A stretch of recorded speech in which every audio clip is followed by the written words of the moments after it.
इन्ना लिल्लाहि व इन्ना इलैहि राजिऊन। भारत के तेलंगाना राज्य के हजारों यात्री उम्रह पर गए थे।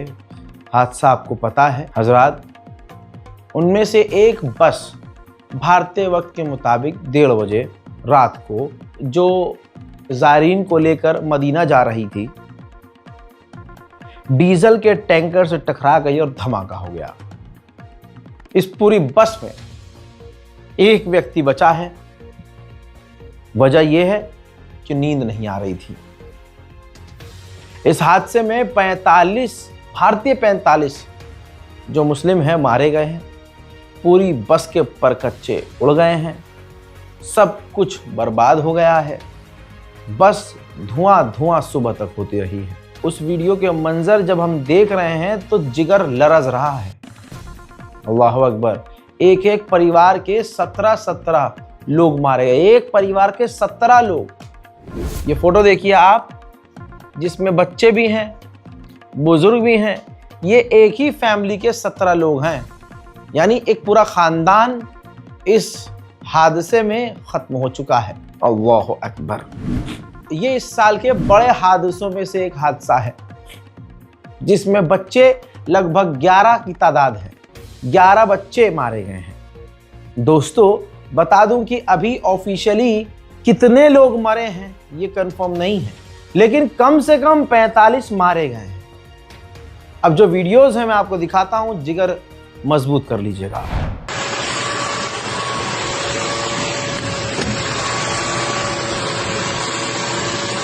भाई सलाम वालेकुम भाई। ये उम्रे को जाने वाली बस पूरी जल गई भाई। पूरे अदनिया इंतकाल हो गए, इसमें पूरे जल गए कहते। इसमें शोएब नाम के है, इसमें खाली अकेले बच्चे। मेरे को व्हाट्सएप नंबर दिए। मैं ड्राइवर बात कर रहा हूँ। मैं भी हैदराबाद का निजामाबाद का हूँ। मेरे को पुलिस वाले रुका है। मैं कुछ नहीं कर सक रहा हूँ भाई, माफी चाहता हूँ, लेकिन मैं इतना ही कर सक रहा हूँ, आपको इन्फॉर्म दे रहा हूँ, ठीक है। पूरी बस पूरी जल गई, पूरे अदनिया मर गए भाई। इन्ना लिल्लाहि राजिऊन। अल्लाह रहम करे भाई। मक्का मदीने जा रहे थे कहते भाई, पूरे बस जल गई सलाओ। हजरात मोहतरम, यह हादसा इतना बड़ा था कि पूरी दुनिया की नज़र में यह हादसा आ गया। पूरी दुनिया सकते में रह गई कि आखिर हुआ कैसे। वहीं मेरे दोस्तों, इसकी जांच शुरू कर दी है सऊदी अरब ने कि यह हादसा कैसे हुआ। हालांकि सऊदी अरब की गवर्नमेंट ने भी मरने वालों के आंकड़े अभी नहीं खोले हैं, क्योंकि अभी और भी ये आंकड़े बढ़ सकते हैं। तेलंगाना यानी भारत तक जब ये बात पहुंची तो तेलंगाना के सीएम ने ऐलान किया है कि सऊदी में होंगी बस हादसे की पीड़ों की अंतिम रस्में। सबसे पहली बात, सऊदी अरब में ही जो है उनको दफनाया जाएगा। वहीं आपको बता दूं, तेलंगाना कैबिनेट का बड़ा फैसला यह है कि 5 लाख हर मरने वाले के घर वालों को मुआवजा दिया जाएगा।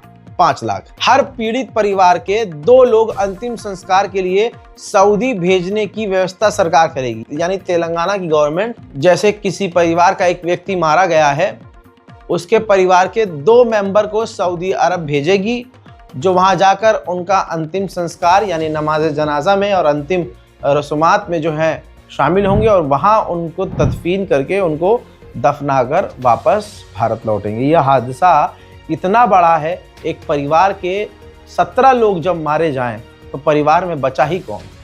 यह हादसा इतना बड़ा है, भारत के प्रधानमंत्री माननीय नरेंद्र मोदी ने भी शोक व्यक्त किया है। काफी लंबा उन्होंने बयान लिखा। कहा, मदीना में भारतीय नागरिकों से जुड़ी दुर्घटना से मुझे गहरा दुख हुआ है।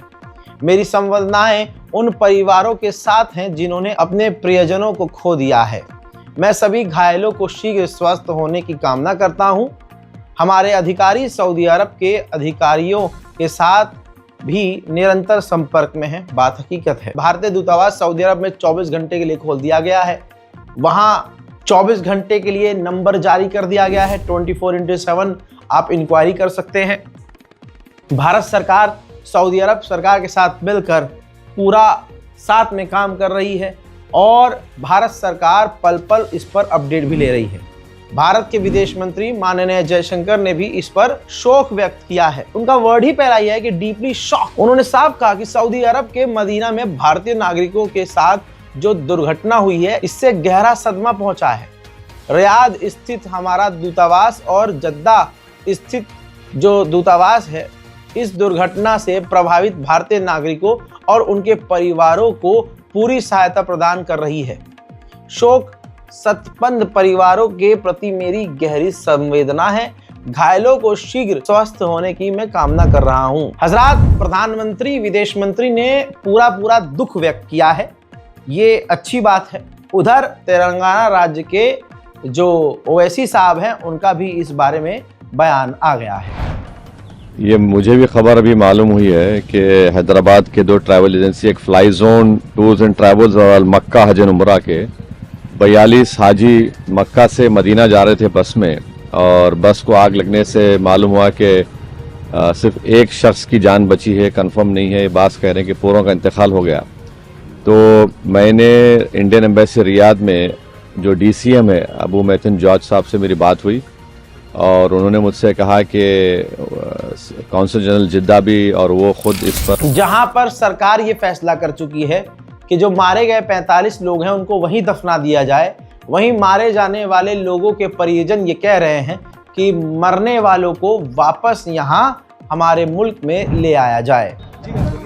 हम लोग के 7 मेंबर से टोटल 20 मेंबर से वो लोग गए। सो हमारे साड़ू के दोस्त वगैरह वो लोग भी थे, उसमें 7 जने हमारे फैमिली के हैं, हमारे ससुरे हैं, हमारे साड़ू है, साली है और बच्चा है उनका, और एक साड़ू 8 दिन पहले गए थे लास्ट वीक अलमक्का ट्रैवल्स। क्या प्राइस था एक आदमी का? 96,000 कुछ था। आपको हादसा के बारे में कैसा मालूम? सुबह मालूम हुआ, बच्चा जो था एक उनका बच्चा जो है उन्हें कूद गया था बस से, ड्राइवर के साथ उन्हें कूद गया। एक ही इलाके के यहाँ जिरा नटराज नगर, जिरा आसिफ नगर जिरे में रहते 20 मेंबर। हजरात मोहतरम, अब जैसे यहाँ ये बयान दिया है जिसने भी व्यक्ति ने, परिवार जिसका मारा गया है, मेंबर जिसका मारा गया है, अब सोशल मीडिया पर ऐसे जो बयान जब जारी किए जा रहे हैं उन्हीं के, देखिए यहीं पर जो है आपको हिंदू समाज मुसलमान से कितनी नफरत करता है आप देख लीजिए। समर सिंह लिखता है, नहीं लाएंगे, सड़ने दो वहीं पे, तुम्हारा भी वही है ना। अब आप ये देख लीजिए, ये सब झूठ है।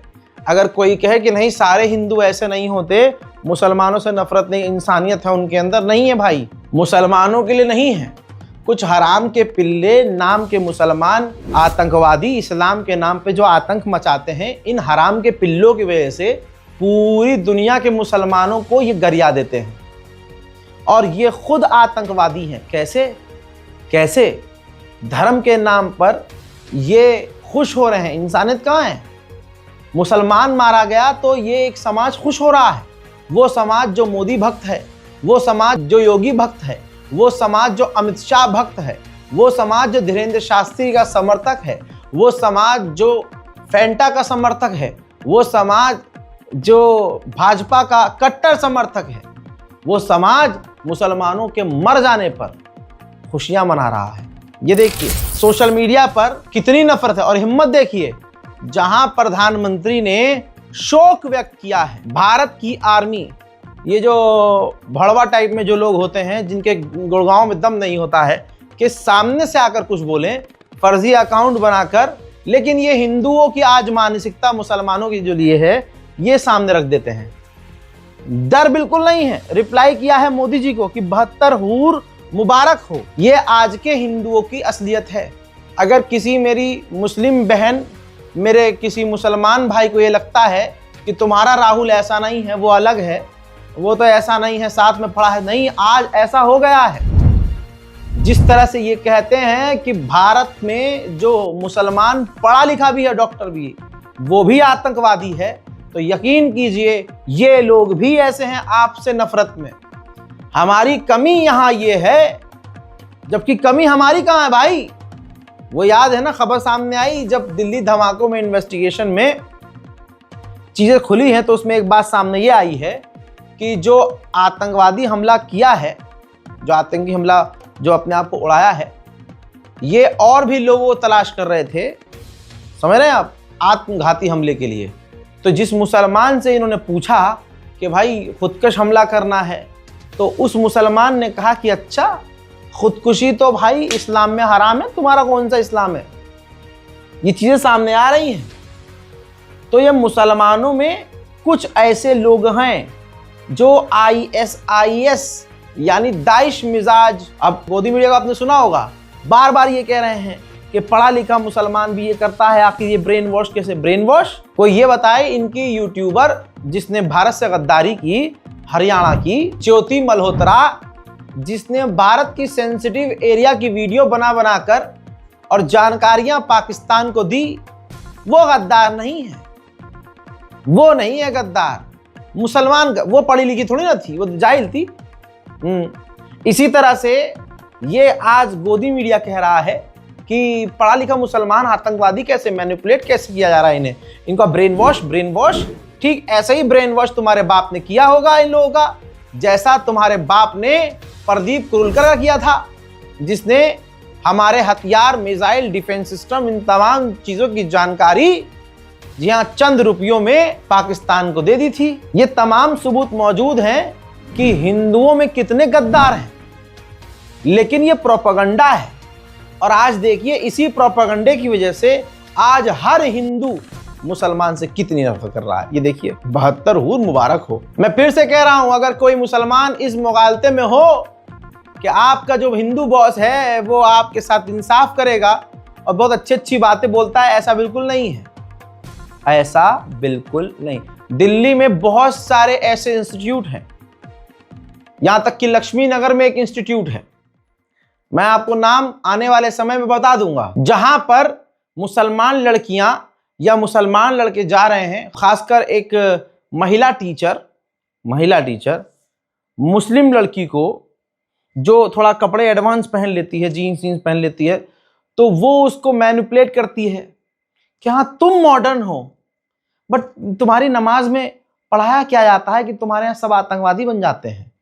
तुम्हारे कुरान में ऐसा क्या पढ़ाया जाता है कि सारे मुसलमान तुम आतंकवादी? तुम तो कुरान नहीं पढ़ती हो, तुम तो कुरान से दूर हो, तुम तो नमाज से दूर हो, तो मुझे पता है तुम ऐसी नहीं होगी। हाँ बिल्कुल, तुम्हारी तरह सबके साथ सोने वाली नहीं है वो। पता ये चलता है कि उसका रोज का यही काम है। बड़ी टीचर है, ये समझ लीजिए उस इंस्टीट्यूट की ये प्रिंसिपल टाइप में।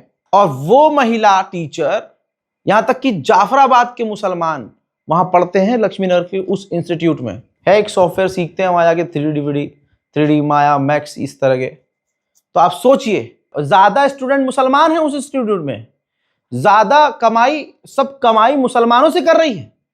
लेकिन मुसलमान लड़की से ये कह रही है टीचर कि तुम्हारी मस्जिद में क्या पढ़ाया जाता है, ये मुल्ला तुम्हारे क्या पढ़ाते हैं, मौलवी ये बड़े गंदे होते हैं।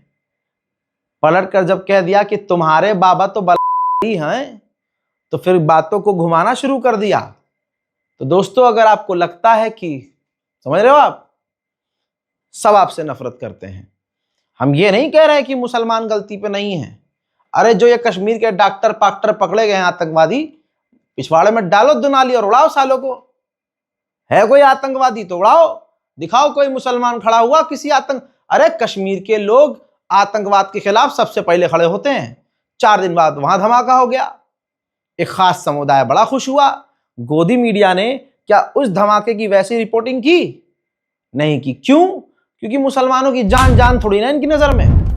ये देखिए, जब सऊदी अरब में यह हादसा हुआ और उस हादसे को नव भारत टाइम्स ने छापा, मतलब पोस्ट किया, तो आप ये देखिए, संदीप सरकार हंस रहा है, रवि अत्री, जय पटेल, गोविंद पाटिल, पीयूष गुप्ता, प्रियांक अरोड़ा, तुहीन साहा, दिवेंद्र सिंह, अबरीश पुरी, मधु ककानी, विकास सागर, भाई लाखों हिंदू हैं जो फेसबुक पर रिएक्शन दे रहे हैं कि हाँ हम तो खुश हैं, कुछ लिख भी रहे हैं। ये हिंदू समाज है आज का मुसलमानों के लिए। लेकिन मुसलमान घुसेगा उसमें ही। आज पूरे हिंदुस्तान में, खासकर बड़ी सिटी में जाइए, जो ये क्लब, बार, रेस्टोरेंट, अय्याशी के ठिकाने चल रहे हैं ना, मुसलमानों की दौलत से चल रहे हैं। जाइए देखिए, सबसे ज्यादा शैंपेन करने वाला कौन मिलेगा? मुसलमान। सबसे ज्यादा क्लब में पैसा उड़ाने वाला? मुसलमान। सबसे ज्यादा हिंदू दोस्त ले घूमने वाला कौन होगा? मुसलमान। ये आप याद रखिएगा। कोई अगर सामने से अच्छी बातें आपके लिए बोल भी रहा है ना, तो सिर्फ वो बोल रहा है, उसे जब मौका मिलेगा तो तुम्हारे पिछवाड़े पर क्रांति लिख देगा। लेकिन तुमको आएगी नहीं समझ में। तुमको लगेगा अरे रजा भाई कैसी नफरत की बात नहीं कर रहा हूं। माननीय अजीत डोभाल का एक वीडियो वायरल हुआ, बाद में कहा अरे ये तो अभी की नहीं है, ये तो 2014 की। अबे है तो, बोला तो अजीत डोभाल नहीं है, फैक्ट चेक किया जा रहा है। वो तो पुरानी वीडियो है जिसमें अजीत डोभाल ने कहा। अजीत डोभाल जी ने 2014 में, भारत के एनएसए ने 2014 में पता है क्या कहा था? पाकिस्तान की आईएसआई ने भारत की जासूसी के लिए भारत के अंदर से ही मुसलमानों से ज्यादा हिंदुओं को हायर किया है। हिंदुओं को। पहले मैं वो पैराग्राफ पढ़वाऊंगा, देखिए। इन्होंने कहा था कि अब मैं आपको एक छोटी सी बात बताता हूं। पाकिस्तान की आईएसआई ने इंटेलिजेंस के लिए भारत से जितने लोगों को भर्ती किया है उसमें मुस्लिमों से अधिक हिंदुओं की संख्या है। ऑफिशियल सीक्रेट से जुड़े 1947 से लेकर अब तक जो केस दर्ज हुए हैं उन सभी 4000 से ज्यादा अधिक मामलों में 20% से भी कम मुसलमान हैं। यानी भारत से गद्दारी करने वाले मुसलमान कम, हिंदू ज्यादा हैं। अब वो पुराना 2014 का वीडियो माननीय अजीत डोभाल का सुनो और मुसलमानों गोबरखोरों के पिछवाड़े में इस वीडियो को चिपका दीजिएगा। Let me tell you one small thing. Now that I have been exposed as a man who is this thing, the number of persons that ISI has recruited for intelligence task in India, there have been more Hindus than Muslims. If you see all the number of cases from 1947 which have been these things under the official secret head of the counter-espionage cases, I think people in media must be these things, that all these cases which come, so more than 4,000 cases, probably not even 20% would be Muslims. So it's a very wrong concept. सुन लिया? चीथड़ा त्रिपाठी, अंजना ओम मोदी, सुधीर। ये देखिए, ये इन सब के रिश्तेदारों को देखिए, ऊंची जात है, चौरसिया है भाई। ये है संस्कार समाज, संस्कारी समाज। वाराणसी में 64 साल के इस बुढ़े ने एक शादी के फंक्शन से 9 साल की बच्ची को चॉकलेट देने के बहाने बगल वाले गेस्ट हाउस में बुला लिया और फिर उस बच्ची के साथ गंदा काम किया।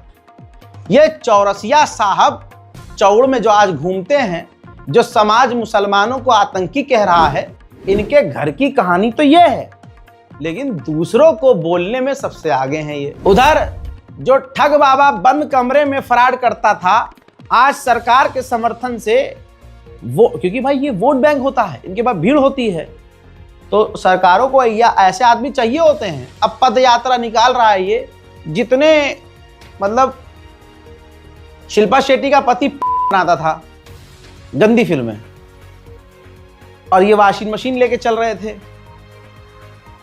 तो ये आ गई शिल्पा शेट्टी, मैं तो सनातन धर्म 100 चूहे बिल्ली खा के हज को चली। आप समझ रहे हो? इसी के साथ ऐसे कितने, अरे वो एकता कपूर भाई, ऑल्ट बालाजी और पता नहीं कितने, मतलब नाम तो संस्कारी रखती है ये, लेकिन इसकी फिल्में आप देखिए, आपकी पतलून गीली हो जाएगी भाई। आप उत्सुक कामुक पता नहीं कौन कौन से मुख हो जाएंगे आप। दिन में पूरी दुनिया के सामने ये अश्लीलता परोसती है, और क्योंकि भाई पीछे से तो इनके ऊपर भी हैं चीजें। सरकार जब चाहे भाई इनको गायब कर देगी भाई, सीबीआई, क्राइम ब्रांच रेड पड़वा देगी। तो ये, इसको इनवाइट मिला, ये पहुंच गई, तो मतलब मुंह पे राम बगल में छुरी, या यूं कह लीजिए मुंह पे राम रात को गंदा काम। ऐसे ही ये ठगू बाबा बच्चों को संबोधित करता है कि हिंदू राष्ट्र, हिंदू राष्ट्र, हमें दिल्ली में ऐसे बम धमाके नहीं चाहिए। अरे सबसे पहले तो इसे ही पकड़ना चाहिए, यह आतंकवादी है। मैं साबित कर रहा हूं अगले 30 सेकंड में। इस बाबा को ये पता होता है, अक्सर ये कह चुका है कि मुझे पता है, मेरे पास शक्ति है, ज्ञान है, मैं बता सकता हूं तुम्हारा भविष्य, तुम्हारा पर्चा निकाल दूंगा, तुम्हारा भविष्य बता दूंगा, तुम्हारा मैं आगे सब कुछ ठीक कर दूंगा। तो इस बाबा को सबसे पहले गिरफ्तार करके जेल में डालना चाहिए कि तूने भारत माता से गद्दारी कैसे की। जब ये दिल्ली में इतना बड़ा धमाका प्लान किया जा रहा था, तो तूने पहले पर्चा क्यों नहीं खोला? भाई तुझे तो मोदी अपना दोस्त कह रहे हैं ना, भाई कह रहे हैं, तो तूने मोदी को क्यों नहीं बताया सबसे पहले? यानी हमारे मोदी जी को तुम कच्चा समझ रहे हो, या यूं कहूं कि तुम ये हमला चाह रहे थे, या ये हमला तुमने करवाया है? क्योंकि पर्चे के जरिए तो तुम सब जानते हो ना, तो पर्चा क्यों नहीं खोल पाए बाबा, तुम क्यों नहीं खोल पाए? लेकिन भाई साहब क्या कहें, एक समाज ने ऐसे लोगों को सर पर बिठा रखा है। हालांकि वो समाज अब धीरे धीरे धीरे जाग रहा है, सवाल किए जा रहे हैं, लेकिन अभी समय लगेगा। वहीं अमित शाह जी कह रहे हैं कि दिल्ली बम धमाके में जो आरोपी हैं उनको हम पाताल से ढूंढेंगे और कड़ी से कड़ी सजा देंगे। मैं कहता हूं गृह मंत्री जी, इतनी बकैती मत करो। अगर है दम तो सिर्फ उन आरोपियों को नहीं, बल्कि उनकी जितनी चेन जहां जहां है, जैसे जैसे कड़ी बन रही है, सबको उठाओ। मुसलमान जो हिंदू निकले भाई, उसको तो चलो ठीक है, आप बख्शो, कुछ भी करो, हम तो अपने मुल्क की बात कर रहे हैं, है ना। आपको हिंदू आतंकी कहां लगते हैं?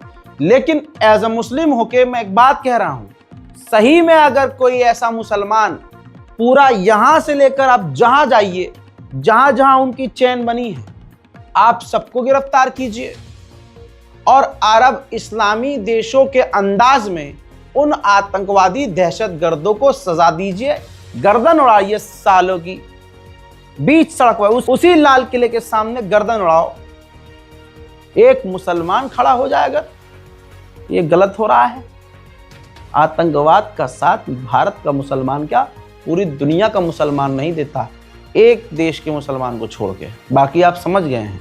लिहाजा लोगों को ये भारत के समझना होगा, उस समाज के जो एक नैरेटिव खुद दिमाग में बैठा, भाई ये दिमाग में आपके भरा गया है, भरा गया है कि मुसलमान तो आतंकवादी होते ही हैं, चाहे भारत को चाहे कहीं के भी हो, ये भरा गया है। जबकि ऐसा ग्राउंड पर आप बिल्कुल नहीं देखेंगे। अब ये लाल किला धमाका मौका दे दिया है सरकार को कि अब मुसलमानों को जबरदस्ती परेशान किया जाए।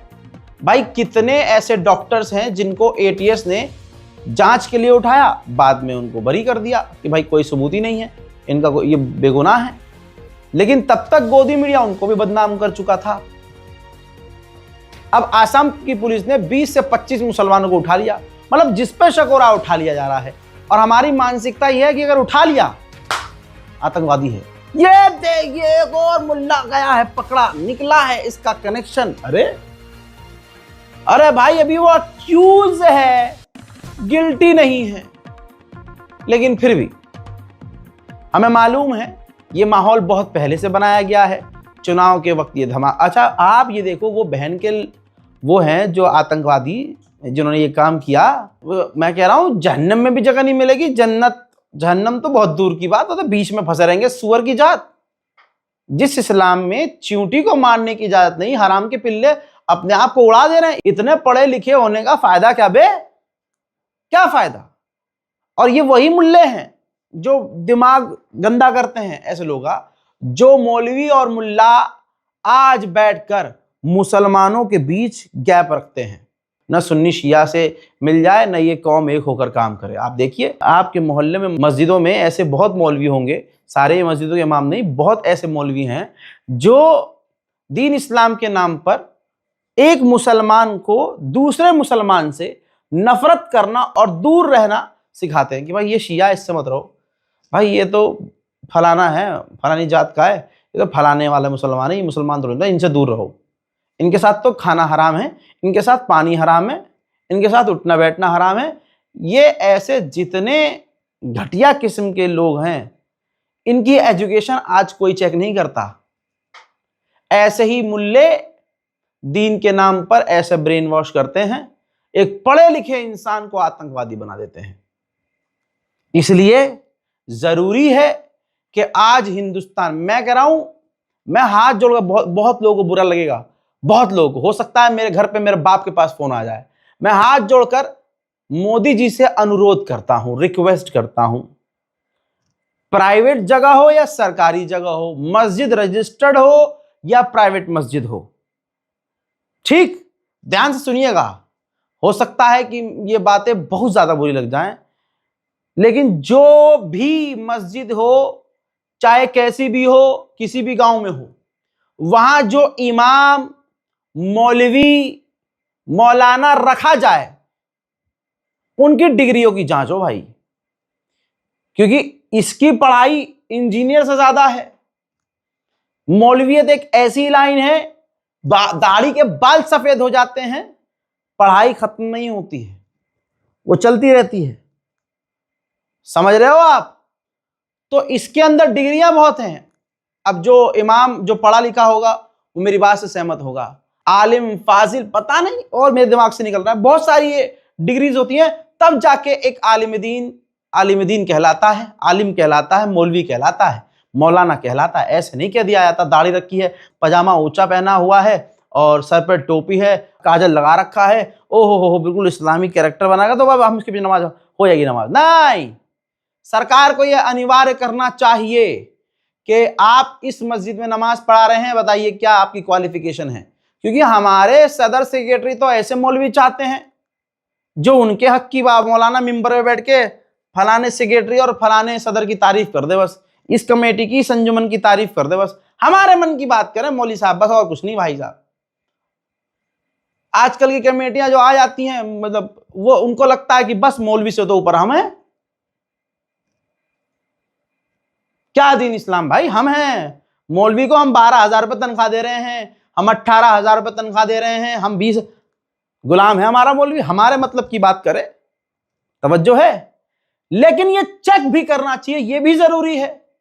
कमेटी हो, अंजुमन हो, और चाहे सरकार सबसे पहले रूल लेके आए कि जिन मौलवियों को मस्जिदों के अंदर आप देखें, पूछताछ करें, पूरी कमेटी बनाएं कि भाई जाकर चेक करो कि भाई आपके पास क्या डिग्री है, क्या डिप्लोमा है, क्या है। इससे क्या होगा, जो मदारिस चल रहे हैं उसमें जो बच्चे पढ़कर जेन्युइनली फारिग हो रहे हैं, एग्जाम देकर मेहनत करके, उनको इंसाफ मिलेगा और वो फिर सही चीज पढ़ाएंगे। वरना सोचिए यही चीज चलेगी और इन कुछ गलत लोगों की वजह से पूरी दुनिया के मुसलमान बदनाम होंगे। बहरहाल अब अल-फलाह यूनिवर्सिटी पर 2 FIR दर्ज हो गई है, लाइसेंस रद्द करने की तैयारी है, कई तरह की इंक्वायरियां अभी भी चल रही हैं, नाम ऊपर से खराब हो ही गया है। यानी इस किसी झाटू मुसलमान ने, जो नाम का मुसलमान जिसने मासूमों की जान ली, काम एक ने किया लेकिन मुसीबत पूरे मुसलमानों पर आ गई है। हजरात मोहतरम, फिलहाल के इस अपडेट में इतना। इस रिपोर्ट को शेयर करना मत भूलिएगा, अपनी दुआओं में याद रखिए। हमारे चैनल को सब्सक्राइब कीजिए और हमारी और जो रिपोर्ट्स आ रही हैं, कल भी हमने डाली थी अपने इस चैनल रज़ाग्राफी एक्सप्रेस पर। अगर आपने हमारे रज़ाग्राफी एक्सप्रेस को सब्सक्राइब नहीं किया है तो बड़ा नुकसान हुआ है आपका, क्योंकि कई बड़ी खबरें अब हम इसी चैनल पर डाल रहे हैं। लिहाजा आप लोगों से गुजारिश है कि हमारे इस रज़ाग्राफी एक्सप्रेस चैनल को सब्सक्राइब करें। जय हिंद।